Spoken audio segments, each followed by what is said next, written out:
Today is the day that the chickens move to cold pastures, aka the freezer. So I'll just give you a quick look at our setup. I made killing cones out of, these are old kids' crazy carpets for sliding. So I just whipped them up into a cone, screwed them to the board here. Got buckets to catch blood so there's no mess.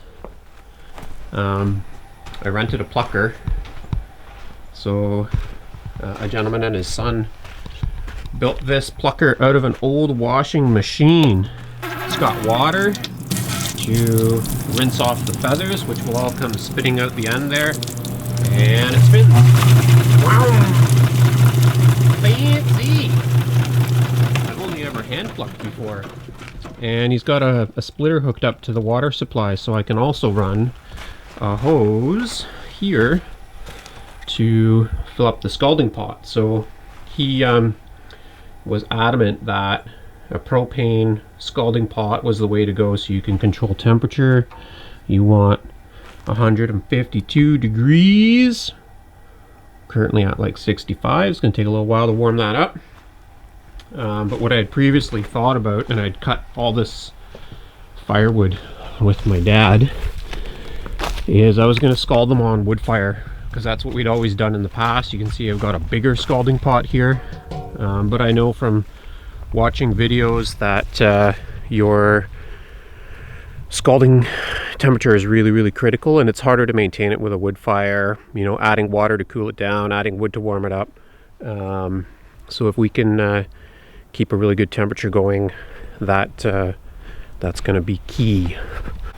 I always used to just like swirl my birds and dunk them by the feet to scald them, but I was reading really good things about using the feet for soup stock because it's full of collagen. So I'm taking also the gentleman who rented me the Plucker, his advice, which is just to dunk the birds, and then I've got this hook to hook them out after, and then they can go straight into the Plucker. Woo! From the Plucker, we're going to the butcher table, which I've raised up on blocks because it was really low before. It was meant as a sitting table, and we want a standing workstation.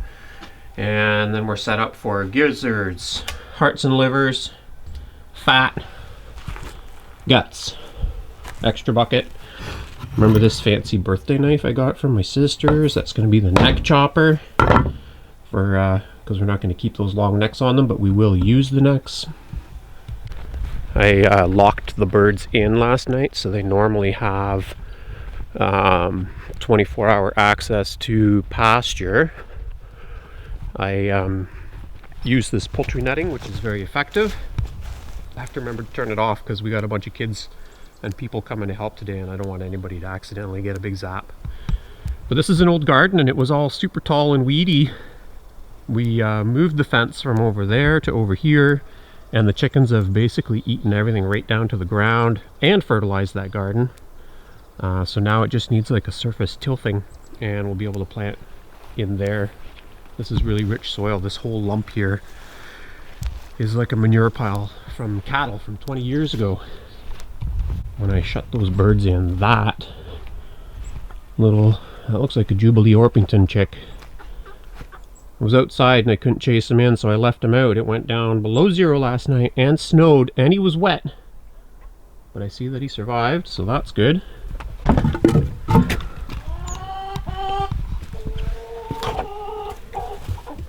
Oh, and there's all the birds. Morning. So we've got some keepers, some Chanticleers, some Jubilee Orpingtons.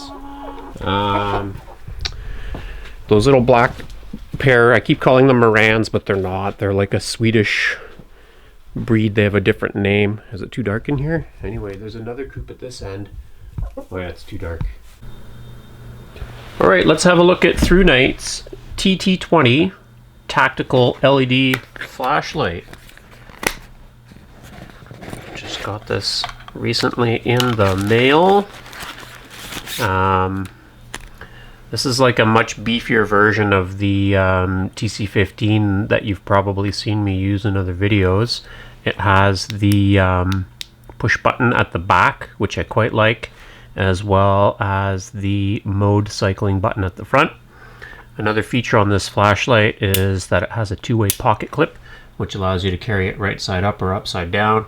And also, if you wish, you can put it on your ball cap or attach it to other objects like that, although this one is pretty hefty. It might be a bit heavy for a ball cap. So we're going to charge this guy up and see what it does. We have a charging cable in the box, a carry case, instruction manual, and a wrist lanyard. This light has two power buttons, so the one up at the front, which if you depress it and hold it, it's going to increase in brightness. That's bright because it's on the snow. And then if you increase and hold it, it's going to decrease in brightness. It blinks when it's at its lowest and highest settings. If you turn it off and turn it back on again, it returns to the last light setting that you had.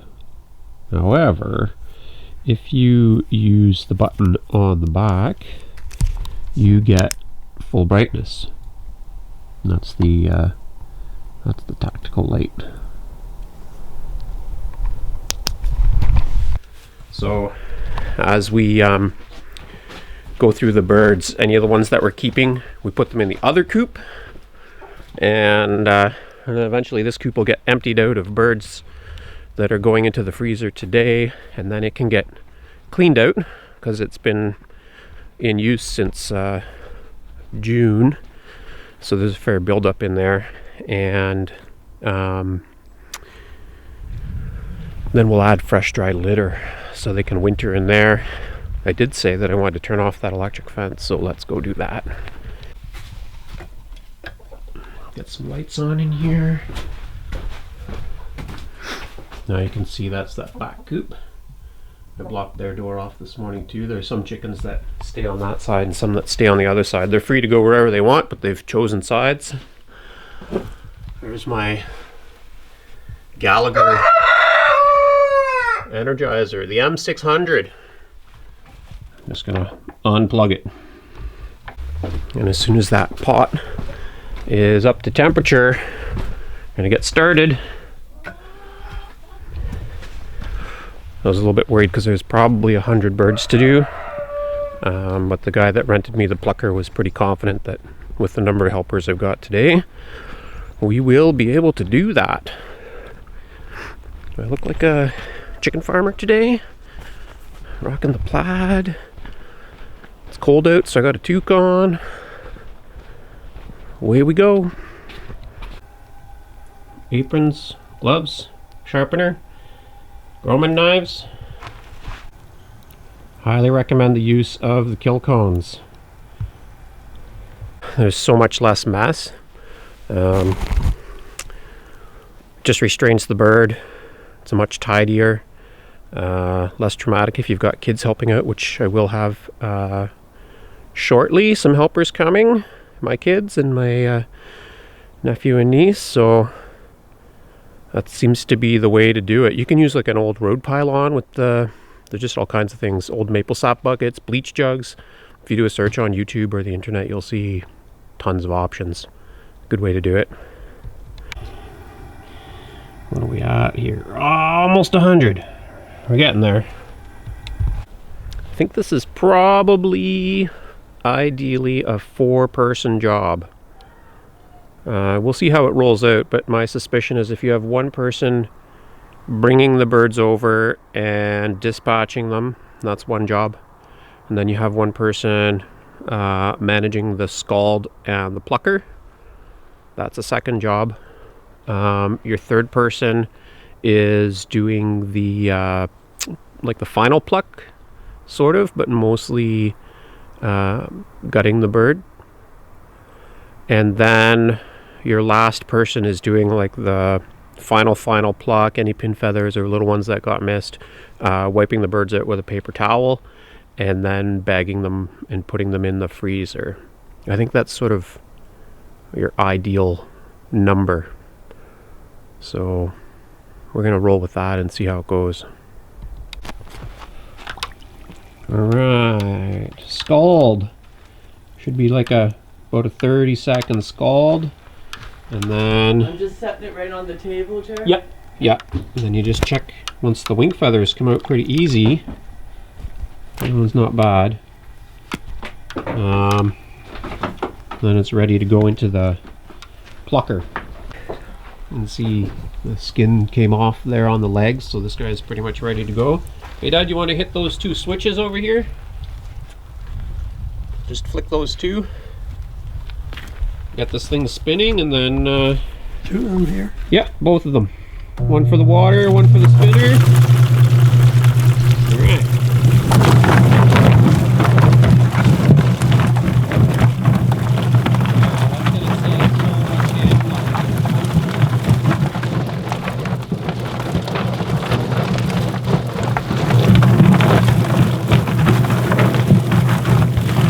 Plastic Rangers though. You getting handy with that knife, eh, Monkey? Yeah. So you're on foot removal duty. Chickens have bones. They do have bones. Oh, yeah. And you broke a bone? So they're coming out of the plucker. They're getting finish plucked.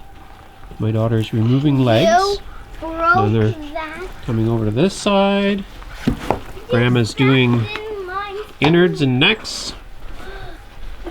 Collecting up all the gizzards, livers and hearts, fat, and feet.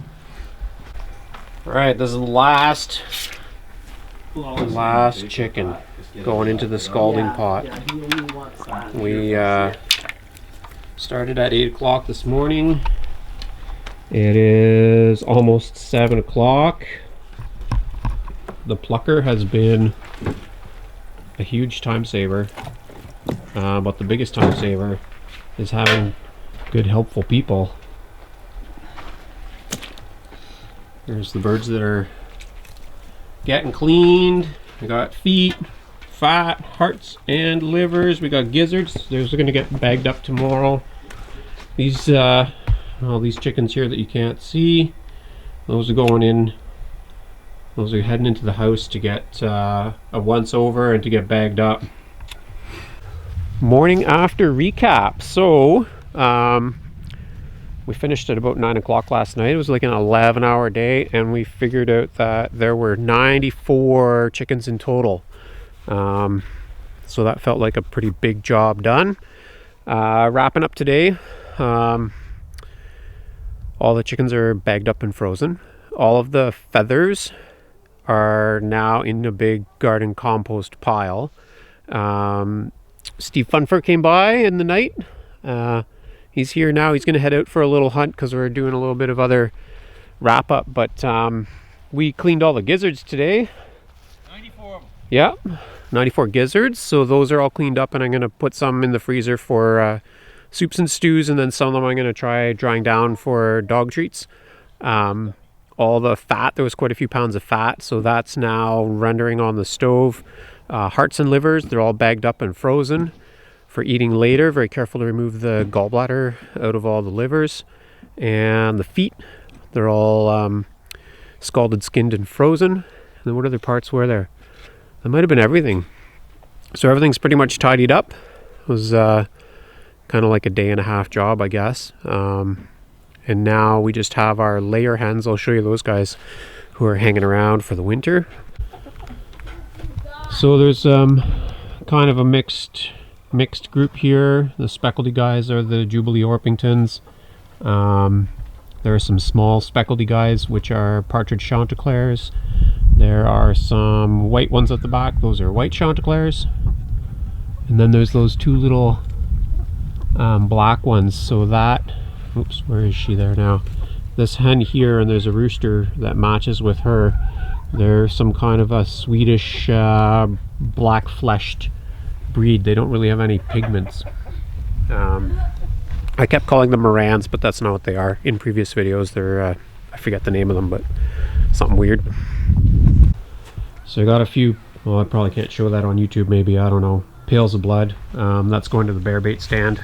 YouTube's very sensitive about blood, or they perceive their audience to be very sensitive about blood. There's probably 80 pounds of chicken guts, and a couple of odds and ends from Steve's freezer. He has to make space. He's planning to shoot a deer soon, so he found old deer legs and some rotten ducks and things in his freezer. These are the insides of all the gizzards that we cleaned out today, so those can go to the bear bait stand. So it was a pretty successful chicken season, I think. A couple things for us to get ready for keeping those layer hens over our cold winters, and then making plans for how we'll raise birds next year, ways to get them on more pasture, lower our feed costs, and have an even more efficient and productive butchering day next fall. So hope that was interesting, maybe helpful, maybe inspiring, and see you on the next video.